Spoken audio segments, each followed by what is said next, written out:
Hey guys, today we're doing another viewer request video. This time it is a side deck guide. I thought this would be a pretty good time to do it considering regionals are just starting up again, and it's going to be pretty important to know what you should be siding against the meta. I will say before we get any further that I can't fit every single side deck card on this list within any reasonable amount of time. There are lots of side deck cards that are very specific to certain decks, and therefore I would recommend you look at deck profiles for the deck you're playing to see if there's any side deck cards that deck does specifically have that it uses. An example would be Vanity's Fiend for Burning Abyss. Not really any other deck uses it. With that out of the way, let's go into the first set of cards, which are for breaking boards, specifically Extra Links, and mostly for Goki and Nightmare Extra Links. Of course, we've Evenly Matched, which is very popular. It's played in almost every side deck. It gets rid of all but one card on their side of the field.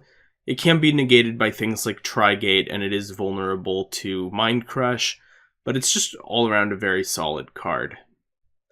Raw Sphere Mode is pretty good because it can't be responded to, and it does get rid of 3 monsters. It is vulnerable to Neospacian Aqua Dolphin, and it's definitely not always as good as Evenly Matched because it does only get rid of 3 monsters as opposed to all but 1 card. It's also not very flexible, as they do have to have 3 monsters on the field, and that's all it takes care of, as opposed to Evenly Matched, which also deals with spell and trap cards. Finally, we also have Kaijus, which are probably the most flexible of our monster options for getting rid of stuff. However, they only get rid of 1 monster, which means they can break up Extra Links, but they're not really getting rid of much of it. And it does have to be special summoned, so things preventing special summons do prevent it from working, unlike Sphere Mode, which normal summons itself. I will say, however, it's very useful in matchups that don't Extra Link, such as Dinosaurs, who have Ultimate Conductor Tyranno, those sorts of cards. True Draco, just being able to kaiju over their 1 monster is really nice, whereas Sphere Mode would be completely dead. They are also not vulnerable to Aqua Dolphin, usually. Some Floodgate trap cards that can break Extra Links, but are also generally good in the meta against other decks like Sky Strikers, good Rivalry of Warlords, which forces you to control only 1 type, Gozen Match, which forces only 1 attribute. Both of these cards are played in decks like Altergeist, Paleozoics, True Draco. They're all very good going both first and second because they prevent the opponent from making their boards in the first place, but it also works after they've already been made if they vary in type or attribute. A normal trap version of Gozen Match is Battle of the Elements, which is essentially just the activation of Gozen Match. It forces them to narrow it down to 1 attribute on their side of the field, and then it goes away. So this is really great for decks like Altergeist, who do have many different attributes, but want to run more than just Rivalry of Warlords. Another interesting Floodgate we're seeing pop up here and there is There Can Only Be One, which is sort of the opposite of Rivalry of Warlords. Instead of forcing you to control only 1 type, it forces you to control only 1 monster of each type, which is incredibly effective against pretty much every single meta deck, considering that they all run monsters of the same type to do things, whether it's Goki using Warriors, Altergeist using Spellcasters, Burning Abyss using Fiends, Pendulum Magicians using Spellcasters. It's an incredibly effective Floodgate. The only problem is that it's almost too good because a lot of the decks that want to use trap floodgates like that actually can't operate under it, such as Paleozoics, who can run both Rivalry and Gozen, cannot actually run There Can Only Be One, considering that they need multiple Aquas on the field. Some more floodgates, which are better against Sky Strikers, but also have some utility against all kinds of combo decks, including Pendulum Magicians and Spiral, include Imperial Order, which is kind of the most general blanket good one. It does have a life point cost every standby phase, but it does turn off all spell cards.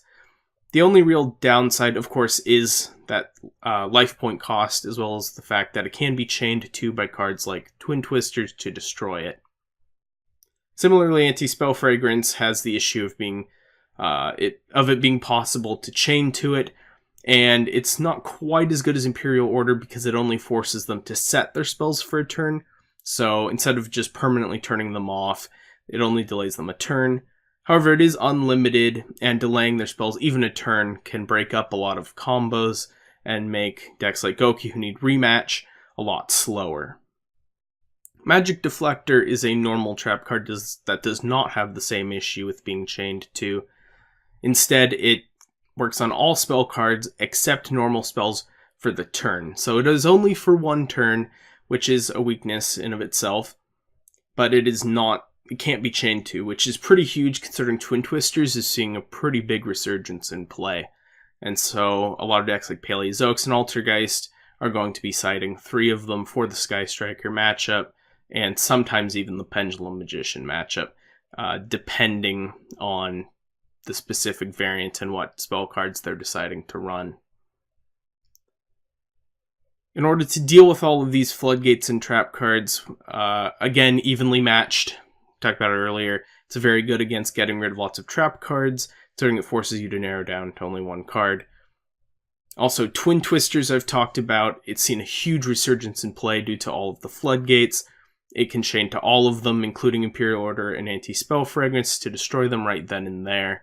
You do have to discard a card for it, which not all decks like to do, such as Pendulum Magicians, and some decks like Burning Abyss don't really like to be running spell cards at all.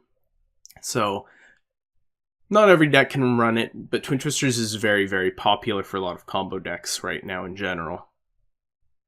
Hey Trunade is another option. It is a normal spell card, so it does not get turned off by something like Magic Deflector. It does, however, only return set cards to the hand. This is pretty decent against Sky Strikers because all of their spells set by combination just get banished because they left the field. Otherwise, it's just sort of okay. It does help returning a lot of trap cards to the hand, but it doesn't actually get rid of them like something like Twin Twisters does. It just sort of gets rid of them for a turn. Denko Sekka also only affects set cards, and only decks that don't need the normal summon can use it. So really, only like Pendulum Magicians and a few other less meta combo decks can play it. Red Reboot is a pretty generic card that every deck can use.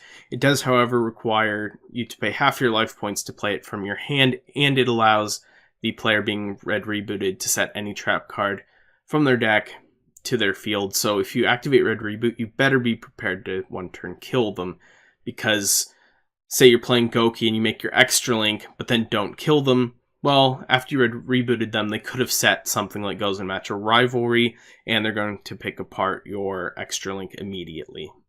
So that's not super great unless you're playing very high damage combo decks. Another card that's more for the control decks like Altergeist and Paleozoics is Heavy Storm Duster. It's a +1 trap card. Destroy 2 sets, or not just set, but any 2 spell or trap cards.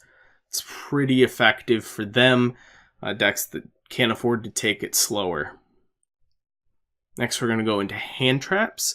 We have Ghost Ogre and Snow Rabbit, Ghost Bell and Haunted Mansion, and Ghost Reaper and Winter Cherries are all some hand traps that often get cut from the main deck to the side deck because they're only good in certain matchups. Primarily Goki is a matchup that all of these hand traps are really good into, although Ghost Reaper and Winter Cherries can also be fairly effective against Sky Strikers, as you can thin down their access to certain Sky Striker aces in the extra deck, and really limit their options as the duel goes on. Ghost Ogre, Ghost Ogre and Snow Rabbit does have some other functions against other decks, but I would say its primary one is trying to chain it to Isolde to get rid of it, or if they order their chains wrong, get Firewall, things like that. Ghostbell and Haunted Mansion does have some utility. It can hit things like Rematch, which really screws with Goki's combo, but can also be used against Burning Abyss, or pretty much any graveyard deck, obviously. Things like Dinosaurs, things like Lightsworn. So it's a pretty well-rounded card. It just isn't really good in a lot of meta matchups like Sky Strikers, or, it's just sort of mediocre, and you don't really want to be running it. Another card that sometimes gets cut to the side deck, that is a hand trap, is Infinite Impermanence. Once again, it is better against Goki than it is against Sky Striker, and so that's why it tends to find itself here. Some cards to get around hand traps are Called by the Grave, which is obviously probably the one with the most utility, at least against the monster hand traps, not so much against Infinite Impermanence. But it can be chained at any time during your turn, and it's also doubles as another counter to graveyard-reliant decks, similar to how Ghostpelt and Haunted Mansion is, except that it can't be activated going second. Dragged Down by the Grave is a little less reliable than Called by the Grave, but it is a pretty good card if you need more than 3 copies of Called by the Grave, essentially. Some other cards I didn't really know where to put elsewhere on the list. Shared Ride is a very good side card for going first against decks like Goki, just being able to draw a bunch of cards, hopefully drawing into hand traps to break down their combo, or things like Evenly Matched Sphere Mode to destroy their extra link after the fact. Lullaby of Obedience is a card that got played at Worlds by Bowden Temnik. I think it hasn't really seen that much play, but it definitely has potential, being able to steal a monster from your opponent's deck.